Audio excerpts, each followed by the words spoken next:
All right, hello everybody. Let's go ahead and get ready to do our read aloud for Thursday. I'm going to go to our camera. Okay, so Sideways Stories from Wayside School. We are in chapter 9. I need to get a little bookmark for myself, don't I? Okay. Number 9, where are you? There you are. Okay. Mauricia. Mauricia liked ice cream.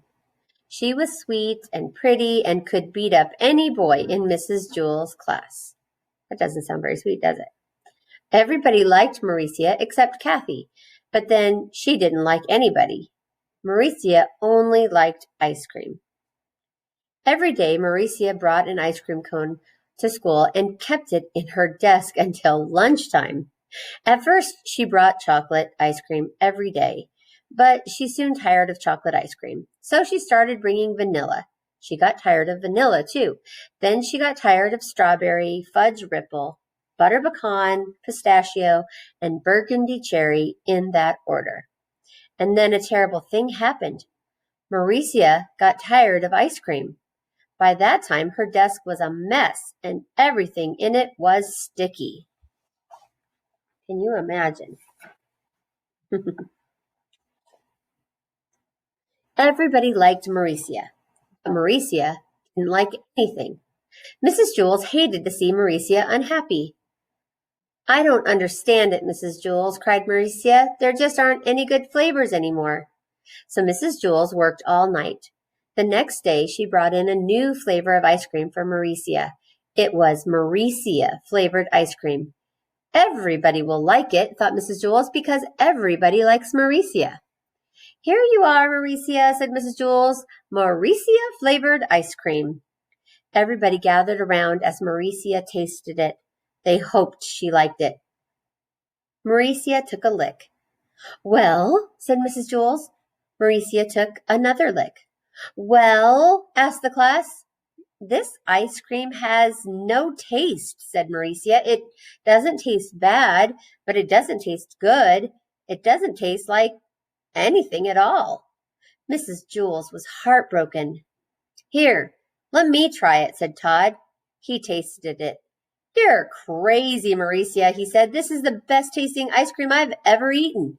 Try some, Dee Dee. It's delicious, said Dee Dee. It's so sweet and creamy. She passed it around the room. Oh, it's so good, said Leslie.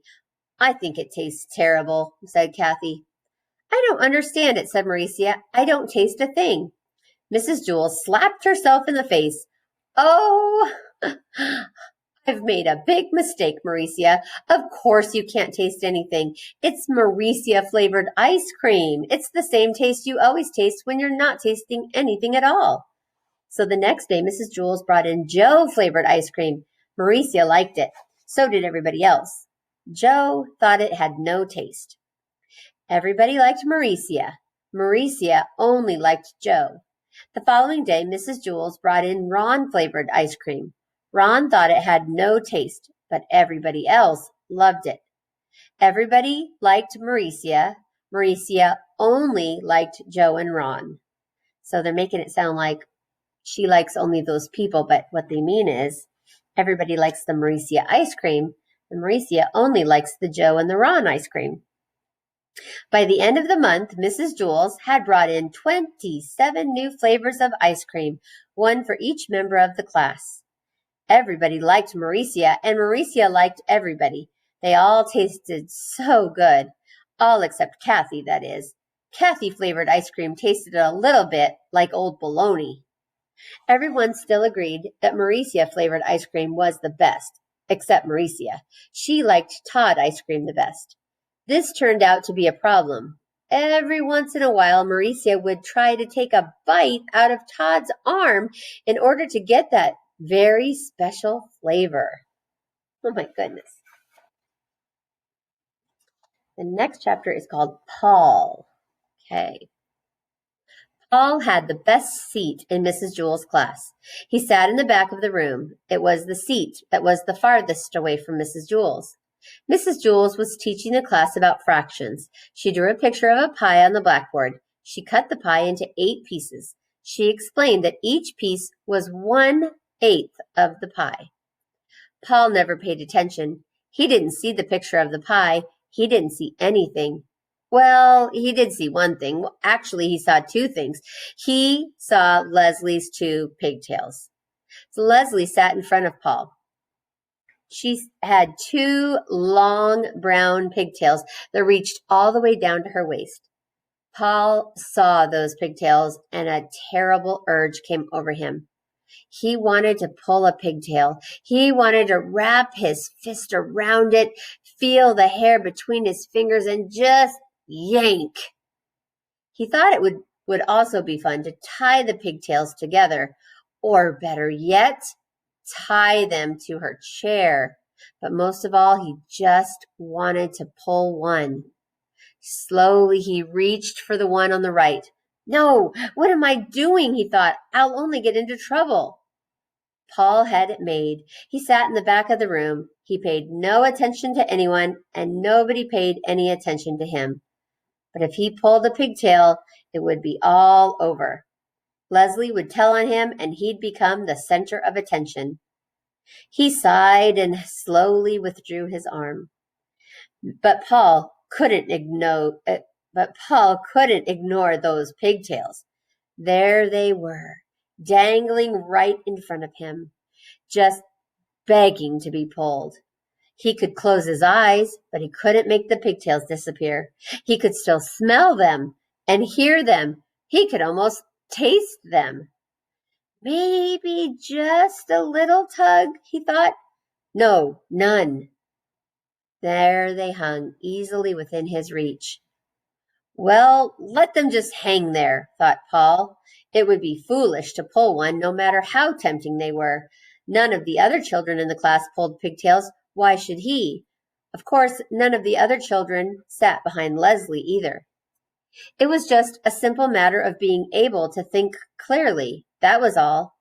Paul thought it over and decided not to pull one. It was as simple as that. Suddenly, his arm shot forward. He grabbed Leslie's right pigtail and yanked. Ah! Screamed Leslie. Everybody looked at her. Paul pulled my pigtail, she said. They all looked at Paul. I couldn't help it, said Paul. You'd better learn to help it, said Mrs. Jewells. She wrote Paul's name on the blackboard under the word discipline. Tell Leslie you're sorry. I'm sorry, Leslie, said Paul. Said Leslie. Paul felt horrible. Never again would he pull another pigtail. Except there was one problem. He still wasn't satisfied. He had pulled the right one, but that wasn't enough. He wanted to pull the left one, too. It was as if he heard a little voice coming from the pigtail saying, Pull me, Paul, pull me.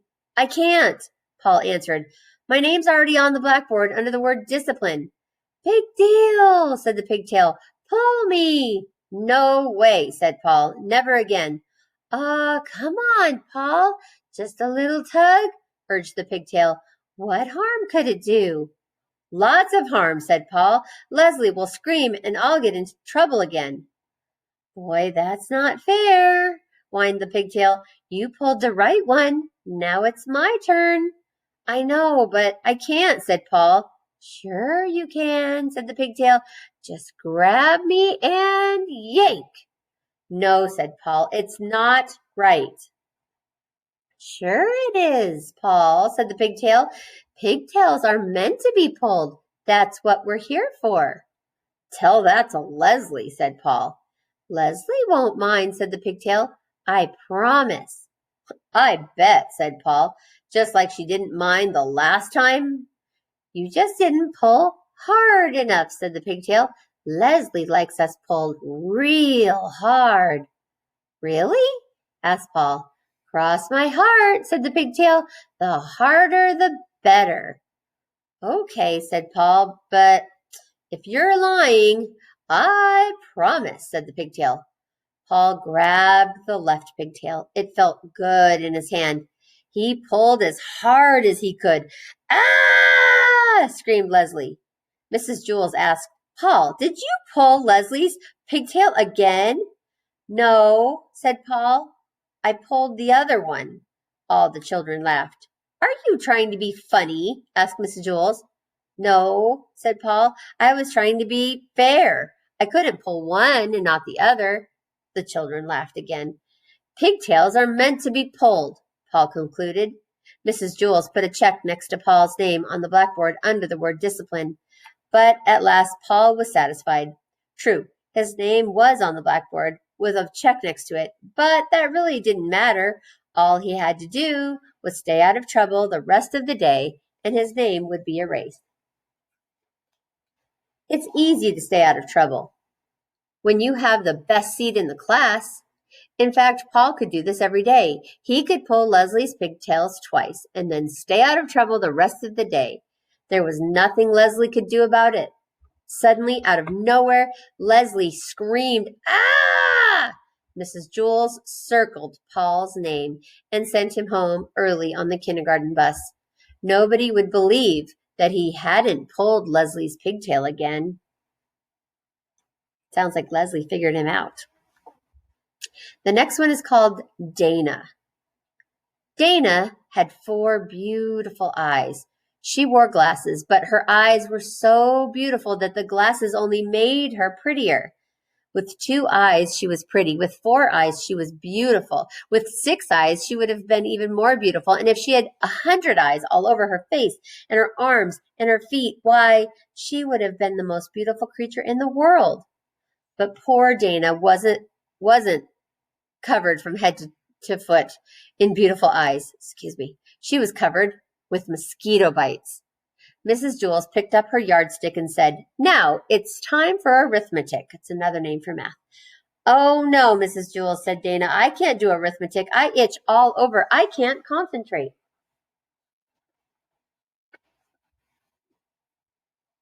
But we have all kinds of arithmetic, said Mrs. Jules. Addition without carrying, addition with carrying, and carrying without addition. I don't care, cried Dana. We have that too, said Mrs. Jules. Addition without carrying. Now, stop carrying on.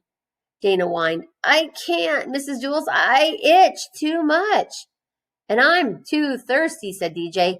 I'm too tired, said Ron. I'm too hungry, said Terrence. I'm too stupid, said Todd.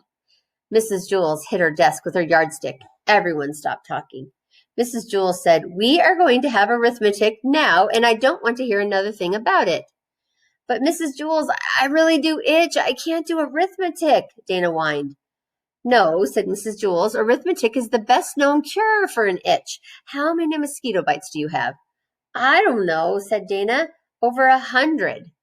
First, I try scratching one, and then another one starts to itch. So I scratch that one, and that one stops. And another one starts. So I scratch that one, and the itch moves down to the other one. Then it goes back to the first one. The itch just never stays in the same place. I just can't scratch them all. What you need is a good, strong dose of arithmetic, said Mrs. Jules. I'd rather have calamine lotion, said Dana. Remember, Dana, said Mrs. Jules, mosquito bites itch, not numbers. So what, said Dana. Mrs. Jules continued, We'll just have to turn your mosquito bites into numbers. I'm a mess, Dana moaned. Mrs. Jules began to turn the mosquito bites into numbers. How much is 3 mosquito bites plus 3 mosquito bites? She asked. Rondi raised her hand. 6 mosquito bites, she answered. How much is 6 mosquito bites minus 2 mosquito bites, said Mrs. Jules. 4 mosquito bites, said DJ. How much is 5 mosquito bites times 2? asked Mrs. Jules. 10 mosquito bites, said Bibi. Very good, said Mrs. Jules. I still itch, Dana complained.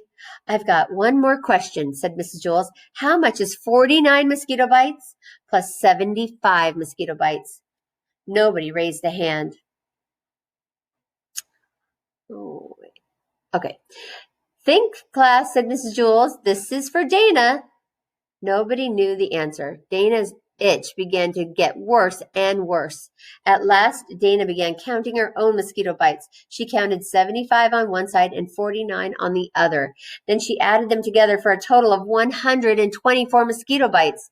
124 mosquito bites, Dana called. Very good, said Miss Jules. Dana had 124 mosquito bites, and none of them itched anymore. I'm still thirsty, said DJ. Can arithmetic do anything about anything for that? I'm still tired, said Ron. I'm still hungry, said Terrence. I'm still stupid, said Todd. I'm glad we turned my mosquito bites and numbers instead of letters, said Dana. I could never spell mosquito. So if they would have changed the reading one to a